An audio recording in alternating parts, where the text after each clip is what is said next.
All right, everybody. Thanks for joining us for our turf talk for this month. This is what we're going to post and title as our turf specialist. We have Dr. Aaron Patton here with Purdue Campus. As always, our goal here is just to connect our local stakeholders with the state specialists, because they are the folks that we in Extension turn to when we have questions. If I get stumped on a turf question, this is the guy I go to. So with that, Dr. Patton, the floor is yours. We'll kind of monitor the chat box. You had kind of put your topics in there, so should be good. I would ask that everyone in the audience, please mute your microphones. I'm going to do the same. And Dr. Patton, the floor is yours. Okay, thanks, Jeff. So what I'm going to do is go over some topics that are generally, people have a lot of questions on this time of year. And I'm going to try to go through those fairly quickly so that we can have lots of time for question and answer at the end, because you probably have some just random turf questions that you'd like to ask. And so I want to make sure we have time to handle those. And Jeff, or whoever's monitoring the chat room, just feel free to interrupt me if there's a question on the topic that I'm covering at the time. We certainly don't need to wait till the end to cover questions relevant to what we're discussing. So, all right, so let's just start off here talking about these 6 things here. So we'll talk about how to keep weeds out of turf. And then we've got a couple on crabgrass. So when does crabgrass germinate, and how do we pick a product to use for preventing that crabgrass? Then we'll talk about other weeds that are usually pretty common and that people have questions on this time of year, particularly wild violet and ground ivy, as well as Nimblewill. And then I want to, at the end, just kind of help make sure everybody's aware of where they can find information on turf questions if they have them. And then we'll just open up the floor for any kind of random Q&A that we have. So just as a reminder, we always try to steer people towards having good cultural controls as far as keeping the weeds out of their lawns. So cultural controls include things like irrigating, fertilizing their lawn, mowing their lawn. All those things help to basically keep a lawn dense. And if the lawn is dense and thick, then we don't have very many weeds. One that I have not listed is seeding. And usually if we're irrigating, fertilizing, and mowing, we often may not need to do a lot of seeding. But if maybe we don't have irrigation, or we haven't fertilized a lot in the past, then we may need to come in and seed some areas to get them thickened up. Part of that seeding is picking the right species that are able to compete against the weeds, and we'll talk about that in just a second. And then aerification is another cultural practice that we use when we have maybe too much thatch or too much soil compaction. That's another thing we can do to help make the turf healthy. So what kind of impact can these practices have on weeds? I've got a couple of slides to show you that. So first one is a slide from a demonstration area we had of a research center a few years back. This is looking at some perennial ryegrass turf, but this species isn't really that important here. What we're looking at is just the impact of nitrogen fertilization on how much crabgrass you would have in a lawn. And what we see is on the left, we see very little crabgrass, maybe less than 5% of the plot is filled with crabgrass, when we have a pretty high fertilization program. So this 4 pounds of nitrogen per 1,000 square feet per year is going to be something pretty similar to what a lawn care company might use, for example. In the middle might be more similar to what a DIYer might have if they fertilize their lawn a couple times a year, just kind of whenever they remember. We see that's helping to keep the crabgrass out as well, not as much, but certainly helping. And then on the far right is, well, what would the crabgrass look in my lawn if I never fertilized it? And we see a lot of crabgrass there. And so even though the turf doesn't look particularly that great when I took this photo, which had been around Labor Day, the turf would have been much denser at the time in the spring and early summer, when the crabgrass would have been trying to germinate the most, when in the plots that we fertilized. And so that's why, even though the turf doesn't look great on the left side of the screen, it looked great and was very thick at the time of year that crabgrass germinated. And so that resulted in little crabgrass at the end of the year. Probably the biggest thing that we could encourage people to do to keep crabgrass out of their lawn is just to mow it taller. So here's some research conducted in Maryland where they looked at some different cutting heights.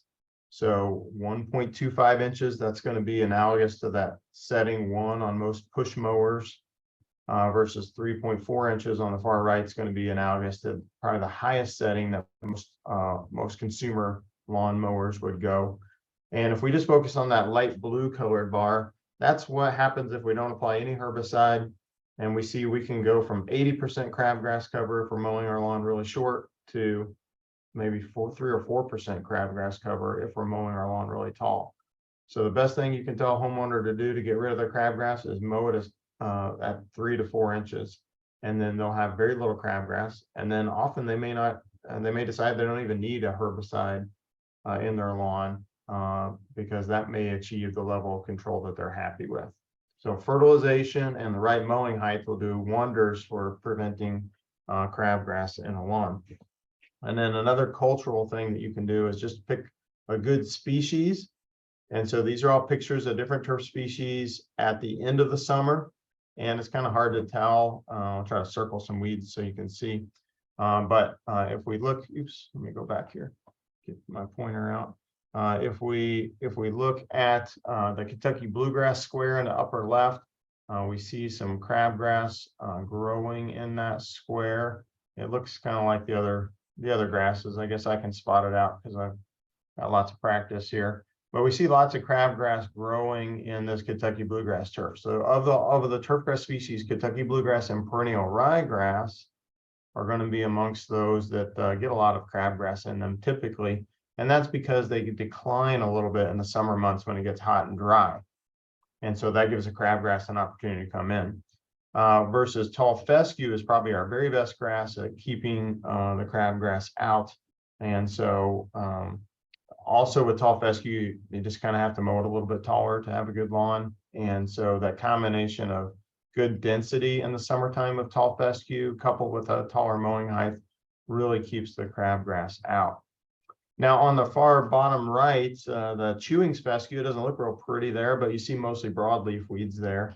And we're doing a lot more research on these fine fescues, which include strong creeping red fescue, slender creeping red fescue, and chewing fescue, as well as hard fescue. So there's actually 4 species of fine fescues. And we're doing more research on them because we find that we don't really have to put very much fertilizer on them to have a decent lawn, particularly in northern Indiana. They're not as well adapted to southern Indiana, but northern Indiana, they can be used in shaded areas, as well as some of the newer varieties will do really well in full sun areas. So keep in mind, these pictures are all from areas where we did absolutely nothing to the turf other than plant it. And so we got a lot of weeds encroaching. I just wanted to show you the species influence on weeds. Okay, so now that we've talked about how to keep the weeds out, let's learn a little bit about crabgrass. It's an annual plant, meaning it's going to germinate in the spring. It's going to live throughout the summer. It's going to flower at the end of the summer. That's the seed heads, and produce some viable seed. Then it's going to die once we get a hard frost. And then that plant is completely dead. It will never live again, but the seeds that it does produce will allow for a generation of crabgrass in future years, with most of that seed germinating the following year. Here's what a crabgrass seedlings look like. This is actually some large hairy crabgrass that we see here germinating as seedlings. As those plants grow, they start to tiller out. So we're looking at the original plant here with the O, and then that plant is producing 1, 2, 3 tillers. So that helps us understand the size of the crabgrass, analogous to how we might understand the size of a corn plant or the size of a soybean plant. And that will help us understand which herbicide might work against it. And then once the plant makes lots of tillers, then it starts to make these big patches in your lawn, and eventually you end up getting a lot of crabgrass in certain parts of your lawn. But as I mentioned, those plants are going to completely croak and die once we get some hard frosts, and they won't live, but the seeds that they do produce will live into the next generation. All right, now, when does crabgrass normally germinate? Here's some dates for kind of the average germination date for us in Indiana. We see that goes everywhere from April 1 in Evansville all the way up to May 1 in South Bend. Now, this is just average. That can fluctuate as much as a month earlier than that date and as much as maybe 2 weeks later than that date, I would say, from my past experience. So there's a couple ways that you can track this every year rather than just going on these averages. You want to know, well, what about this year where it's warmer or it's colder or it's wetter or it's drier?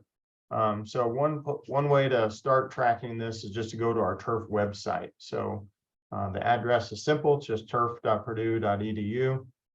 And then when you go to this website, you're going to want to go down here in the bottom center to this GDD tracker. That's going to take you to a site that Michigan State maintains. And one of the options you can click on the right side of the screen is crabgrass germination. And this crabgrass germination model is pretty accurate.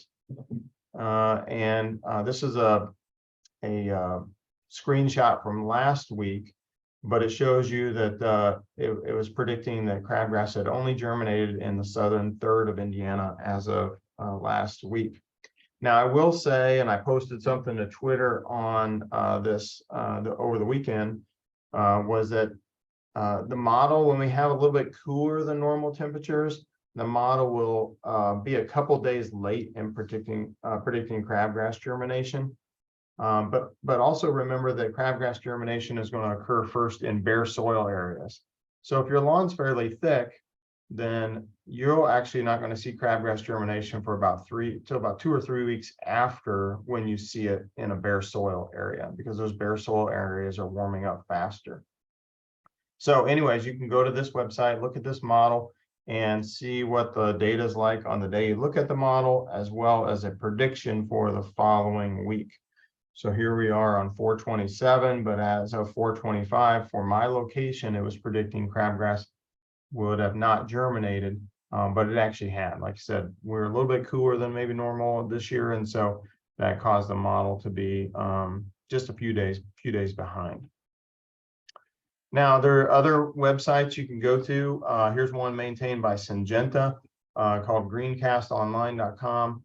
And they've got this national crabgrass predictor. And this is an old screenshot, but you can go to this website. It kind of gives you a risk of where you're at with crabgrass germination, but it shows other models that you might be interested in related to other pests of turf grass on this site. Now, another way you can figure out when, so one more slide here. This is crabgrass germination of this model last week.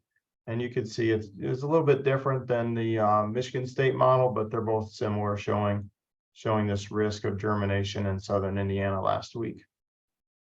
Now, there's another way you can track crabgrass germination, and that is to just look out your door.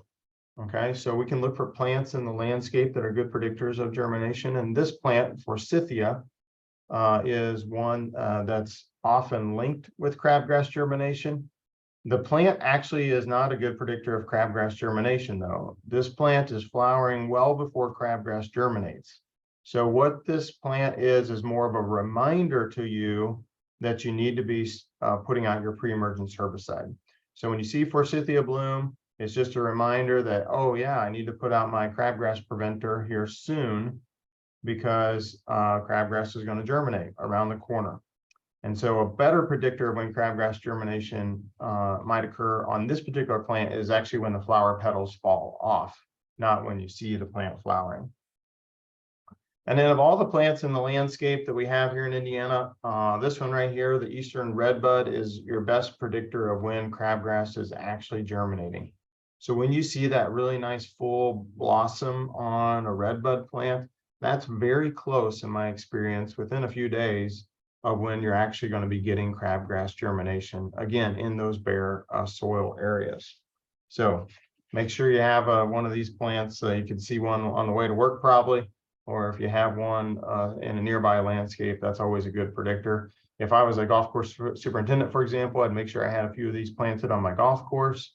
If I was an athletic field manager, I'd plant one in the landscaping, so you can make sure you have some of these on site to help you be a better manager of these particular weeds.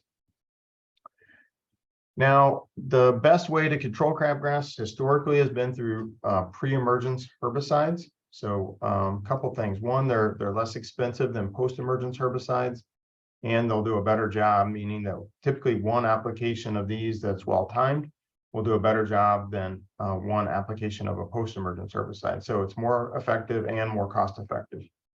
And the three ingredients or products that we would typically use for a professional applicator would be these three, and all three are available as generics. So that's Barricade, which is prodiamine, Dimension, which is dithiopyr, or Pendulum, which is pendimethalin. And all three of these products are available to the consumer as well. Okay, a consumer can legally buy these products. They could just go to a Advanced Turf Solution or a Site One store. Those are probably going to be the easiest way for them to find them. The problem is the homeowner would be buying way more than they would need, and they'd have to have a sprayer in order to be able to apply these as a liquid. So there are many consumer products with these same ingredients in them. So for example, if you went to Walmart, for example, you could get this crabgrass preventer. And if you zoomed into the ingredients list, you would see that it has prodiamine in it. So that's the Barricade, same thing that a professional would apply. If you look at this Scott's product, this is Scott's Halt's crabgrass preventer. So there's no fertilizer in this product, just the crabgrass preventer, and it's on I believe it's on a Biodact carrier, just an inert carrier. If you look at the ingredients here, it's pendimethalin. So that would be the same as the Pendulum product. If you look at the Turf Builder, which is the fertilizer plus the Halts, then it's again also using pendimethalin, but now this one's on a fertilizer carrier. And then here's another product, Scott's Step One, again also with pendimethalin. And then here's one that you can get at Menards. So this is kind of the Menards brand crabgrass preventer. And if we look at the ingredient here, we see this one has dithiopyr. Now that's very important because we're at the time of year that crabgrass has started to germinate on some locations. And since it's already germinated in some spots, that means we need to either apply a post-emergence herbicide, or more ideally, we could apply a pre-emergence herbicide that also has some early post-emergence activity. And dithiopyr, of all those three pre-emergence herbicides I mentioned, dithiopyr is the only one that has early post-emergence activity. So if you have not yet had crabgrass germination at your site, then you could use any of those products I mentioned. But if you already have some crabgrass germination at your location, then you need to switch to this dithiopyr to get the best results. And so again, a homeowner could go to Menards to buy the product. That's, to my knowledge, the only kind of common supplier that carries a consumer dithiopyr product. Or again, they could buy the Dimension or generic dithiopyr. Hey, Dr. Patton, we had a question in the chat box just about how pre-emergence affect the environment, or where we could find that information.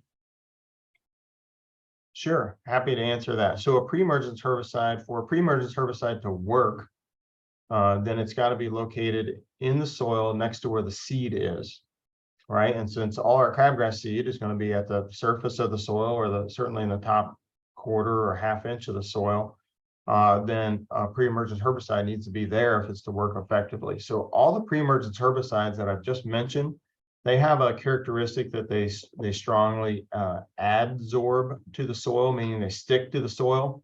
So you're going to apply them as a granule, and then it's going to rain and wash them down in the soil where they're going to stick like glue. Or you might spray them and they might go on the leaves, and then again when it rains, it washes them down in the soil where again they stick like glue. So these products have very little, basically have no negative effects on the environment, because they don't go anywhere except for where you apply them. So the only way that these products would have a negative effect on the environment is if you applied some, for example, to your lawn, but you also got some on your driveway, and then you did not blow or sweep that material back into your lawn. So these products, when you apply them to your lawn, they'll stay there in your lawn because of their characteristics. So no real risk to the environment just because of the basically the chemical characteristics or properties of these herbicides. Now, someone might say, well, which one is best? And this is just a chart showing a summary of about 4 years worth of research here on Purdue's campus, and you see that they all work the same.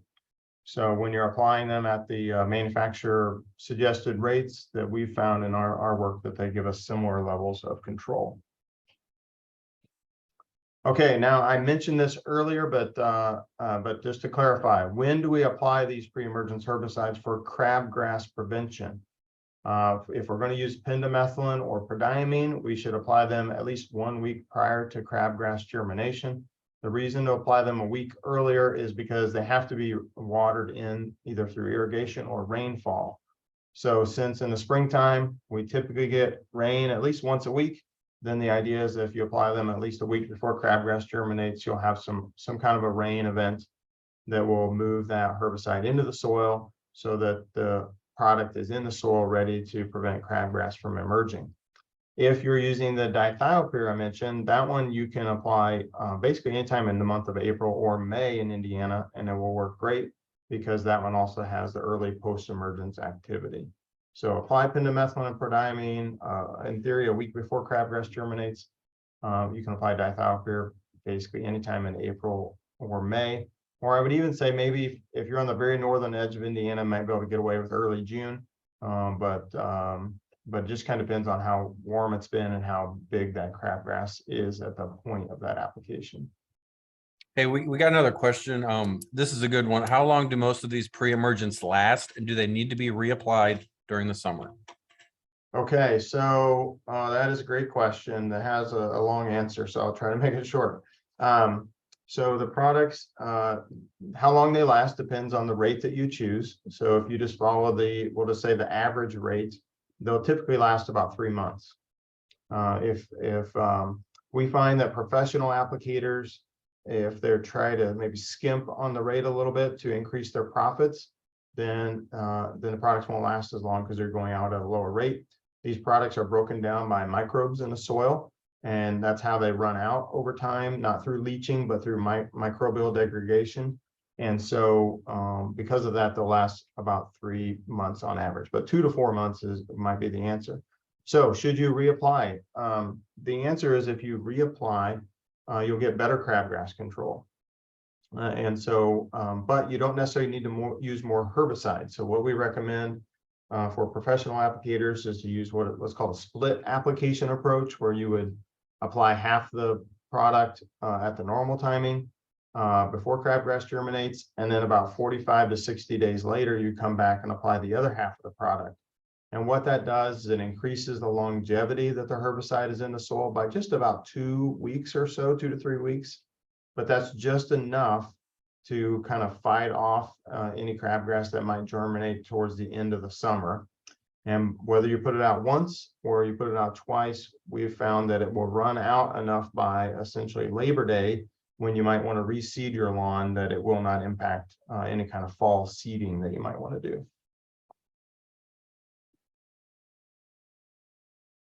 Okay, let's talk about ground ivy and violets really quickly. Here's just some pictures of ground ivy, just so we all know what it's called or what it looks like. Some people will call it creeping Charlie. So you hear both ground ivy or creeping Charlie. It's got these leaves that are heart-shaped, that have a scalloped edge. The reason that it causes such a big problem to many homeowners is because they're using something like a Scott's turf builder with the herbicides in it. I'm blanking on what that product's called, but it's got 2,4-D and MCPP in it. And so that's the Scott's product. That's their #2 product that has those post-emergence broadleafs on there. And even when you apply it according to label or directions, you're just not going to get very good or very any ground ivy control. But if you pick the right product, you can get good ground ivy control, and that's showcased on the right side of the screen, where we're using a product called Triclopyr, in this case at the half rate, and we see that we got very good ground ivy control. Now Triclopyr, I'll get to in just a second. What is that called, and where can I buy it, and that kind of thing. But that is amongst the best herbicides for ground ivy. Now, wild violet is another common weed that we have in the spring months. Again, some people like wild violet. That's great. I have wild violet in my lawn. I don't spray it in my lawn, but some people may not like wild violet. So if they want to get rid of it, then they might need to, they're going to need to use a herbicide. The problem is that the herbicide they would need to use is not the same herbicide that they might use to control a dandelion. Okay. So we've done some research on wild violet, and if we look at the products that might normally control dandelion and white clover, they're just not going to work at all on violets. And so we need to pick something different, and Triclopyr, of all the ingredients, is the one that you can see from this picture. That's the one that's working the best. Okay. Now, if you look at our the control efficacy of all the different broadleaf herbicides that we might use for ground ivy or wild violet, we see most of them offer fair or poor control. So only the ones highlighted here with the letter G can offer you good weed control of these two weeds. And you see that the one that has Triclopyr in them is common to both ground ivy and wild violet. And since we often have ground ivy and violet in the same areas, then that's probably the easiest recommendation to give someone. Now, you can buy these products, consumers can buy these products as well as professionals. So the professionals would look for products containing Triclopyr, with turf lawn ester being one of the main ones to choose from. But a homeowner can buy them as well. So a homeowner is going to buy or want to look for a product called Weed Be Gone. And specifically, there's all kinds of products called Weed Be Gone. But specifically, if they look for one that's called chickweed, clover, and oxalis killer, that's the one that's going to have Triclopyr in it. And they should have renamed it. They should have called it, wild violet ground ivy killer, but they didn't. They'd probably sell more if they did. But if you look at the ingredients, that one's got the Triclopyr in it. They do put in the fine print there that it also kills the creeping Charlie, the ground ivy. But this one has Triclopyr. Another product that you might find at a local store is a poison ivy killer. So the same ingredient that you would use to kill poison ivy is Triclopyr, and so that's also going to work on your ground ivy and wild violet. So just note, if people ask you, like, how do I get rid of my poison ivy, then this would be the herbicide to choose for that as well. Again, if we look at the ingredients, we see in this case the exact same ingredient at the exact same concentration in this product. Okay, any questions on ground ivy or wild violet before I move on to Nimblewill? We're looking pretty good on the chat box, Dr. Patton. Okay, thank you. All right, so let's go to Nimblewill next. Now, Nimblewill, you might say, what is that? I've never even heard of that. Okay, and this is the time of year we get a lot of people that call us in with Nimblewill questions. Now, Nimblewill is one of those weeds that in the summertime, most people don't even realize they have it. It blends in with their lawn. So like, this is a picture of Nimblewill. So you may or may not be able to see it. It's right here. Okay. So the Nimblewill often hides in the summer, but in the winter months, it shows up as being a brown grass in your green lawn. So you have the cool season grass species there, the Kentucky bluegrass and tall fescue, that are still green. But the Nimblewill is going to be brown in color because it's a warm season grass. So what happens is that people get a lot of this in their lawn, and they don't know that it's actually just a weed that's turned brown in the winter months.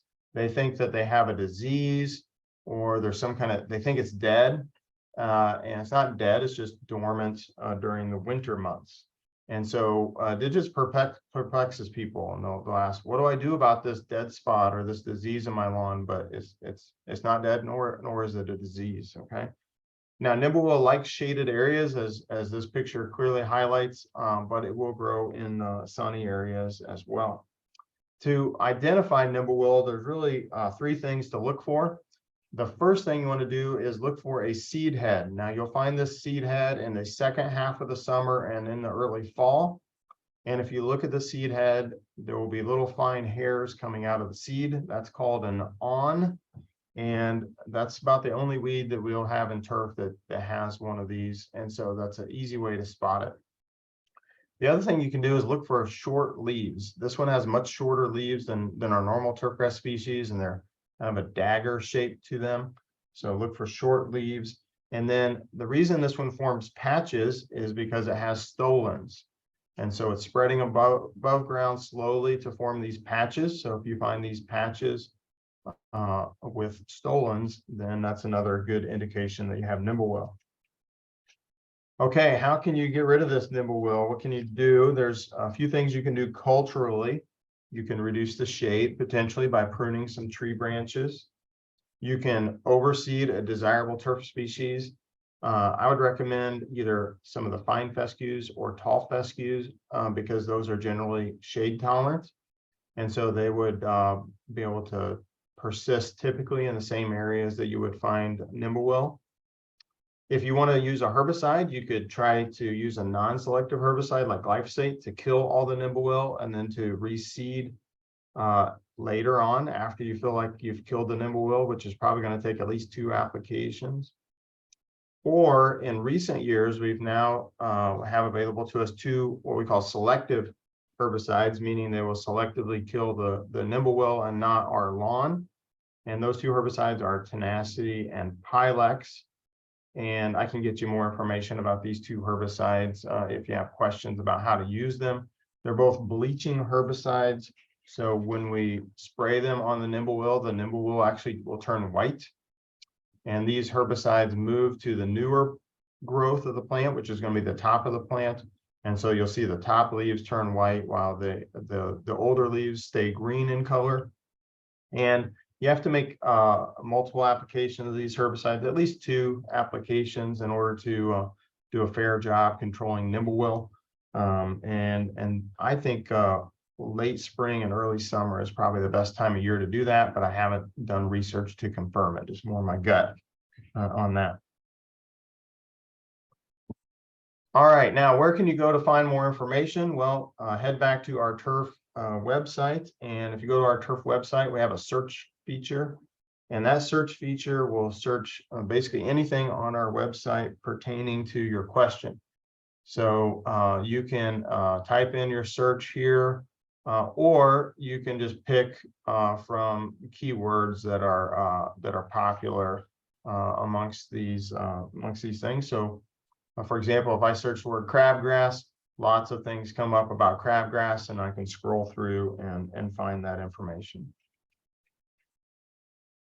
Okay, I would like to tell you about something exciting on campus that's going on, and tell you about an opportunity to, particularly if you know turf professionals in your communities, an opportunity for them. So if I could give you a commercial here, then I'd like to use just a few minutes to do that.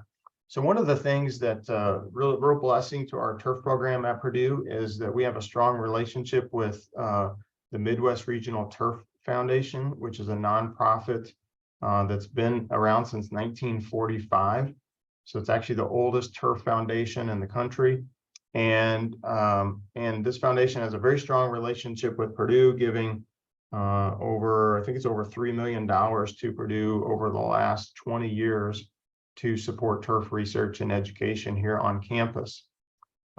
This foundation has almost 400 members, which are made mostly of the turf professionals in the state that take care of our lawns and athletic fields and golf courses, as well as the companies that support those businesses. So if you know some turf professionals in your state, I encourage you to just ask them, or excuse me, in your area, in your county, I'd encourage you to just ask them if they're a member of the MRTF.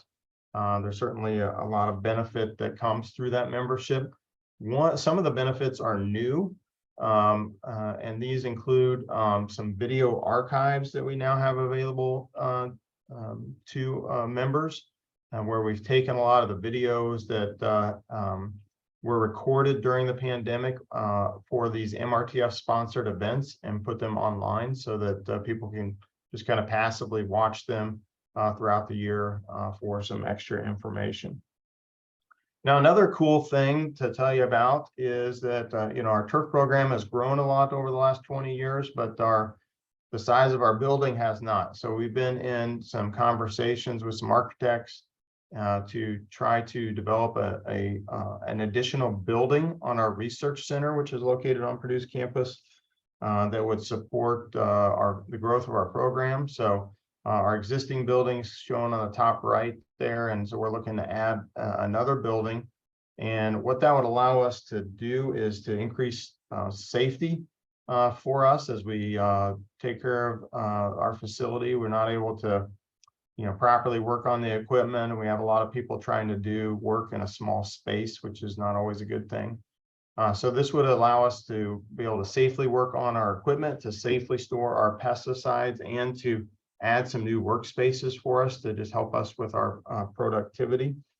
And so the Turf Foundation is the lead donor for a potential expansion of our research facility. And so if you head to their website, which is just mrtf.org, then they've got a whole section on their website that talks about this expansion project and opportunities to give to that. So I encourage you to go online, learn a little bit more about that, and if you have any questions about that project or about how someone might give to that project, I'd be happy to answer that. So, all right, with that, Jeff, I'm now to the Q&A portion of our talk, where we can open the floodgates and address any turf or any weed control related question that people might have. So I'm going to go ahead and maybe just turn off sharing here so we can see everybody and answer questions.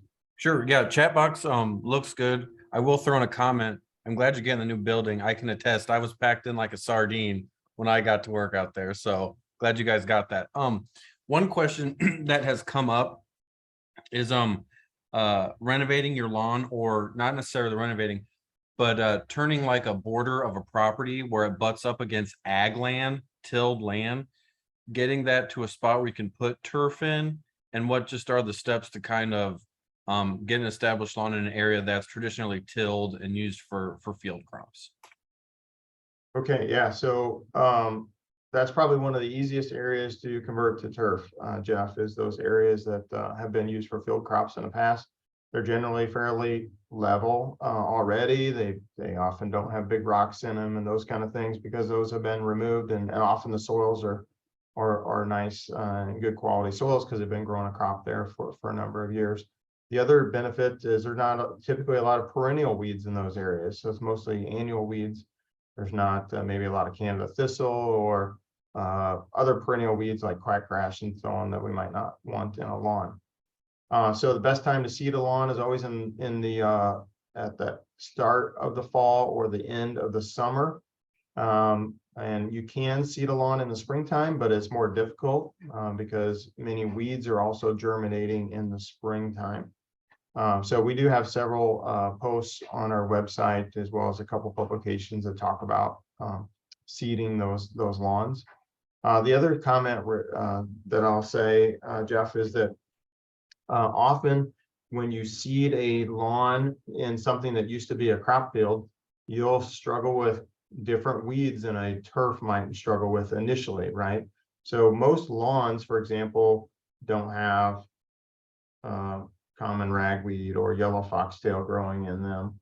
But when you plant a new lawn in something that used to be a crop field, you're going to have those types of weeds: barnyard grass, foxtails, ragweed, particularly that first year, because all that seed's still in the seed bank. And so it's going to want to invade your lawn. But usually just something simple as mowing that turf will kind of help to reduce those weeds over time. And then the population of weeds that you struggle with will shift over those first 2 or 3 years to be kind of a normal set of weeds that you might struggle with in a lawn, like clover and dandelion and crabgrass. Excellent. Another question, and I get this quite a bit. I want to reseed my lawn, but I have crabgrass and dandelion. Do I kill the weeds first, or do I seed first, or what order should I go in terms of getting rid of weeds and putting down new seed? So as always, the answer is it depends. Okay. And so what you're generally going to do is you're going to say, you're going to basically have to answer this question. Is there enough good, desirable grass in my lawn to keep that I want to increase? Or do I basically just have very little grass in my lawn or grass that I don't like in my lawn? If you've got, let's say, some decent Kentucky bluegrass or decent tall fescue, and you just have a lot of weeds, then it's pretty easy to get rid of those weeds, put some fertilizer down, maybe add some spot seeding here and there to quickly rejuvenate, if we can use that word, rejuvenate our lawn to something that we might like. If your lawn has very little grass in it and it's all bunch type grasses and you got a lot of weeds, then we're better to just kind of start over and just try to kill everything off. But it's easy to kill the crabgrass and the dandelion and the clover without harming the turf. So if we have pretty good grass, then let's just kind of rejuvenate it, put some fertilizer out and get that lawn whipped into shape. But if the property has very little desirable grass, then it's probably best to start from scratch to apply some glyphosate or some other non-selective herbicide to start over as part of what we would call a renovation. Excellent. Another question, and this is for the audience, because again, we're trying to highlight the campus specialists. You guys, are you the only turf specialist at Purdue? Or what is your concentration? And if there are other individuals who are state specialists in the field of turf, what are their specialties? Okay, yeah. So we have 5 scientists at Purdue that study turf grass. 4 of those 5 have an extension appointment. Okay, so I'm the primary turfgrass extension specialist. So your questions would come to me if you had either a weed control question or just a general turf question. Or if you're not sure who to go to, just start with me. Okay, so I'm kind of the lead of our turf extension efforts. But we also have a turf pathologist, Dr. Lee Miller, who started 16 months ago. So he's pretty new to Purdue. He replaced Dr. Rick Lattin, who had retired back in 2019, I believe. And then we also have Dr. Doug Richmond, who is our turf entomologist. So if you have insect related questions, then Doug would be good for those. Lee, good for disease related questions. And then you can just send all other questions my way. Or again, start with me. Sometimes the questions are really easy and I don't even need to bother them, and we can address those. We also have Dr. Cale Bigelow, who has mainly a turf teaching and research appointment, but he does do extension work as well. So you'll see him at our field days and turf conferences, helping folks out with those any questions that they might have. His expertise is related to selecting cool season grasses and drought and so on. So he'll help with those extension questions. Very good. A question just popped up. How long should you wait after using weed killer or a weed and feed product before seeding an area? Okay, so if we're using a weed and feed product, though that product, if we dove into the label language, it would say something like wait a couple weeks after you make that application before you can reseed the area. It does depend on which specific ingredient you use. Some ingredients you can go in faster, others you might need to wait that full 2-week period. So a 2-week period is pretty safe to wait on a weed and feed product. Those products are designed to control broadleaf weeds. But if you were using a crabgrass preventer, like the ones we talked about earlier, those will prevent the germination of your desirable grasses, just like they'll prevent the germination of crabgrass. So a crabgrass preventer type product, you need to wait almost that full 3 months before you could go in and reseed an area. So the answer does vary quite a bit based on what product you're using, but generally for post-emergence herbicides, like the weed and feed product, then it's about 2 weeks after an application before you can seed. If you forget all that, generally the seed will come up even if you put it out right after you apply the product, but those seedlings might not be as healthy or as strong, and that's why we recommend that 2-week window. I've got one too. Establishing seed in a clay soil area? Okay, yeah, so we get that question a lot. Of course, most every homeowner in Indiana thinks that they have clay as the only ingredient in the soil in their lawn. So um, yes, if we have we have some good soils in most of Indiana, but some areas, particularly southern Indiana, or pockets of maybe new neighborhoods where they've removed topsoil, some of those areas may not have that good topsoil and may have a lot more clay. So you can do a few things. Okay, one, you can just plant grass like normal. Okay, and what we found is that typically it is to be a little bit more challenging to establish that turf in those clay soils, but with some good post-seeding fertilization and so on, you can get that turf to establish in those clay soils, and then over time, through maybe some fertilization, maybe some irrigation, and just some proper mowing by returning those grass clippings, you'll improve that soil quite a bit, because those grass roots are constantly forming new roots and old roots are dying.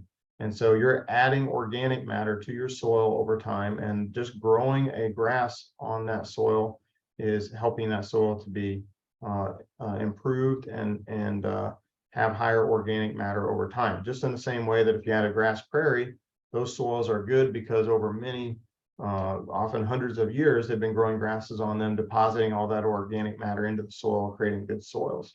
So the first thing is just kind of do normal things and just be patient, and your lawn may take a little longer to establish, but it will produce a high quality lawn in time.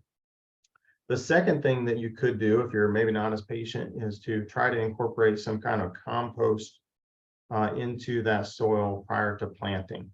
And so the challenge there is not all compost is equally good in quality and so on. And the challenge also is that you want to incorporate that in the soil, which means you're going to have to till it up, and you got to make sure to till it up very uniformly into that soil, so you don't have pockets of 100% clay and pockets of 100% compost. So, but what that would do is add a lot of organic matter on day one of establishing the lawn. That's going to help your soil hold more moisture and more nutrients, which is going to help that grass establish and get off to a faster start. So those are a couple things that you could maybe do. Of course, you can always buy some topsoil and add that to the top, but that gets expensive. If you did something like that, you'd want to add at least 4 inches of topsoil, and you'd want to get that topsoil tested prior to purchasing it to make sure that it is actually topsoil and has good soil characteristics like pH and the nutrients that you're after. That kind of brings to well, my next question, because I need to review some things. People who roll their yard and people who put lime on their yard, could you address those two things and just go through the questions to ask? Because I know one thing I try to stay away from is I do it because that's what my dad did and his dad did, and it's just part of the schedule, and I want to get the tractor out, so like it's too early to mow, but I can roll the yard type thing. Can you kind of give some pointers on that? Sure. So let's talk about liming first. So often people in Indiana will lime their lawns, and the reason they do that is because maybe they grew up around farming, and they know that we lime often our ag fields, right? Now, the reason we lime our ag fields is ultimately comes back to the fact that we're using anhydrous ammonia to fertilize those cornfields. And that's a very acidifying fertilizer. And so because you're acidifying the soil so much through the use of that fertilizer, then you need to add some lime to then increase the pH to make sure you have that optimum pH for nutrient availability. But in turf, we are not using acidifying fertilizers.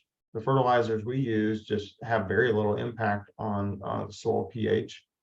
And so because they have very little impact on the soil pH, often our soil pH is optimum or even higher than what we want. And so we would never want to add lime, because lime is just going to make the pH go even higher. So for lawns, the only lawns in Indiana that we really ever see someone liming are typically, I'm not saying they would always be this way, but they're typically lawns in southern Indiana where they have more highly weathered soils, and those lawns are more likely to be acidic. So generally, we just don't need to lime too many lawns in Indiana, except for maybe some southern Indiana lawns on, and then a rare lawn in another part of the state. And if your soil pH is above 5.8, I would say, or maybe 6.0, then for sure you don't need to apply any lime. Regarding rolling the lawn, and yeah, you'll see people out there with some pretty heavy duty rollers from time to time rolling their lawn. Then it's not needed, right? Is what I would say. Are they harming the soil? Potentially, yes. And I would say the main thing is just kind of wasted effort. Okay. You know, everybody's lawn is going to be bumpy in the springtime because of moles or just because of the natural freeze thaw that happens during the winter months. And so rolling certainly would flatten all that out, but it also causes soil compaction. But just mowing your lawn, right? Your wheels are going to be and your tires are going to be going over areas that will naturally helps do the same thing. It's just going to be slower because obviously your wheels are not touching all the leaf surface over time. So Jeff, it's kind of one of those things that if like people really want to roll their lawn, then I'm not going to spend much time and effort trying to convince them not to do it. But it's something that that's just not needed, and it's not really serving to improve their lawn. The best way to have a smooth lawn is just to make sure you have it nice and smooth before you plant it, rather than planting on a really bumpy, unlevel surface and then trying to fix it later on. Awesome. I do not see any questions, comments in the chat box. There's a couple minutes left till 1. So if you guys want to throw those in there, otherwise, thanks for being with us, Dr. Patton. We'll I'm gonna stop recording.